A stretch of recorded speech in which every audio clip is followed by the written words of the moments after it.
Mother Cabrini എന്നറിയപ്പെടുന്ന ഈ വിശുദ്ധ ഇറ്റാലിയൻ അമേരിക്കൻ ദൈവദാസിയും മിഷണറിയുമായിരുന്നു. അമേരിക്കയുടെ അപ്പോസ്തോല, കുടിയേറ്റക്കാരുടെ മധ്യസ്ഥയായ വിശുദ്ധ എന്നീ വിശേഷണങ്ങൾ ഈ വിശുദ്ധയ്ക്കുണ്ടെങ്കിൽ അതെല്ലാം തുടങ്ങിയത് മിഷൻ പ്രവർത്തനങ്ങളോട് ചെറുപ്പം തൊട്ടേ അവളുടെ ഉള്ളിൽ എരിഞ്ഞ സ്നേഹത്തിൽ നിന്നാണ്. അമേരിക്കൻ പൗരത്വമുണ്ടായിരുന്നുവെങ്കിലും അവൾ ജനിച്ചത് ഇറ്റലിയിലായിരുന്നു. അഗസ്റ്റീനോയുടെയും സ്റ്റെല്ലയുടെയും 13ാമത്തെ കുഞ്ഞായി ഇറ്റലിയിൽ 1850 ജൂലൈ 15 മാസം തികയാതെ അവൾ പിറന്നു. അവളുടെ അനാരോഗ്യ അവസ്ഥയെ അവൾ അതിജീവിച്ചെന്ന് മാത്രമല്ല, സഭയിൽ അറിയപ്പെട്ടിട്ടുള്ള ഏറ്റവും കർത്തവ്യനിരതയായ മിഷണറിമാരിൽ ഒരാളായി അവൾ മാറി.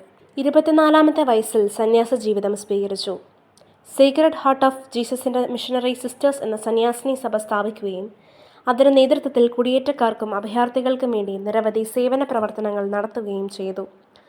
1917 ഡിസംബർ 22 67 വയസ്സുള്ളപ്പോൾ അവൾ തന്നെ സ്ഥാപിച്ച കൊളംബസ് ആശുപത്രിയിൽ ഒരു കസേരയിൽ കിടക്കവേ അവൾ മരണപ്പെട്ടു. 1938 വാഴ്ത്തപ്പെട്ടവളായി പ്രഖ്യാപിക്കപ്പെട്ട അവൾ 1946 പിയൂസ് 12 പാപ്പ വഴി വിശുദ്ധരുടെ പട്ടികയിൽ ചേർക്കപ്പെട്ടു. കുടിയേറ്റക്കാരുടെ മധ്യസ്ഥയായി അവൾ ഇന്നും വണങ്ങപ്പെടുന്നു.